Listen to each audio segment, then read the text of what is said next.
નમસ્કાર મિત્રો, તમે ઘણીવાર પિક્ચરોમાં જોયું હશે, શરૂઆતમાં એક હીરો એટલે કે મૂવીનો નાયક સાવ સાધારણ માણસ દેખાતો હોય છે અને અચાનક ઇન્ટરવલ આવતા આવતા સસ્પેન્સ ખુલે. એ જ હીરોની જ્યારે ફરીવાર એન્ટ્રી થાય ત્યારે તે મોટો અધિકારી બની જાય છે, મોટો પોલીસ અધિકારી કે પછી મોટો બિઝનેસમેન બની જાય છે. લોકોની સામે જ્યારે હીરોની સાચી ઓળખ છતી થાય ત્યારે બધા જ આંખો ફાડીને એકી ટસે હીરોને જોયા રાખે. ઓહ, આ તો આવડો મોટો માણસ નીકળ્યો. દર્શકોને પણ મજા પડી જાય છે કે વાહ, શું હીરોની એન્ટ્રી છે. સાચી વાત ને? ખેર, હું તમને પિક્ચરના નહીં પરંતુ એક સાચા અસલી હીરોની વાત કહેવાનો છું, જેઓ વાસ્તવિક જીવનમાં એક હીરો જેવા જ હતા, જેમનું નામ હતું પૂર્વ પ્રધાનમંત્રી લાલ બહાદુર શાસ્ત્રી. તેમનો એક પ્રસંગ મેં સાંભળેલો છે. શાસ્ત્રીજીએ ક્યારેય પોતાની માતાને કહ્યું નહોતું કે પોતે રેલવે મંત્રી છે. હા, તેણે એમ કહ્યું હતું કે પોતે રેલવેમાં એક કર્મચારી છે, સરકારી નોકરી કરે છે. એક વખત રેલવેનો એક કાર્યક્રમ શાસ્ત્રીજીના ગામની બાજુના ગામમાં યોજાયો હતો, જ્યાં તેમની માતા પણ આવેલા હતા. તેમની માતા ગામ લોકોને કહી રહ્યા હતા કે પોતાનો દીકરો રેલવેમાં નોકરી કરે છે, એ પણ અહીં આવવાનો છે. લોકોએ પૂછ્યું, શું નામ છે તમારા દીકરાનું? જ્યારે તેમણે નામ કહ્યું ત્યારે બધા ચોંકી ગયા. કેટલાકે માન્યું તે ખોટું બોલી રહ્યા છે. થોડી જ વારમાં શાસ્ત્રીજી આવી પહોંચ્યા. શાસ્ત્રીજીને જોઈને તેમની માતાએ કહ્યું, જુઓ, એ મારો દીકરો છે. કોઈકે શાસ્ત્રીજીને કહ્યું, તમારી માતાજી આવ્યા છે.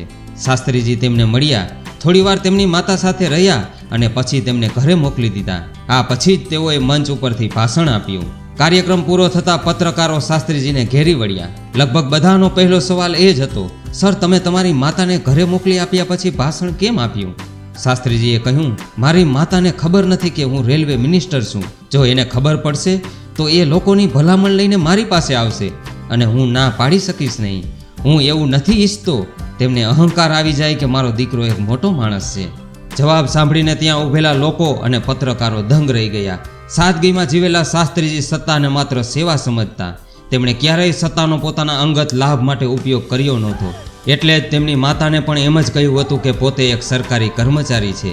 તેઓ એવું માનતા કે આ સત્તા લોકોએ આપેલી જવાબદારી છે અને એ જવાબદારી પ્રમાણિકતાથી નિભાવી એ એમનો ધર્મ છે. એ પછી તેઓ વડાપ્રધાન બન્યા. યુદ્ધમાં પાકિસ્તાનને કરારી હાર આપીને ભારતને વિજય બનાવનાર મજબૂત વડાપ્રધાન. યુદ્ધના મુશ્કેલીના સમયે લોકોને કહ્યું હતું, આપણે ચલાવી લઈશું પરંતુ બીજા દેશો પાસે હાથ લાંબો કરીશું નહીં.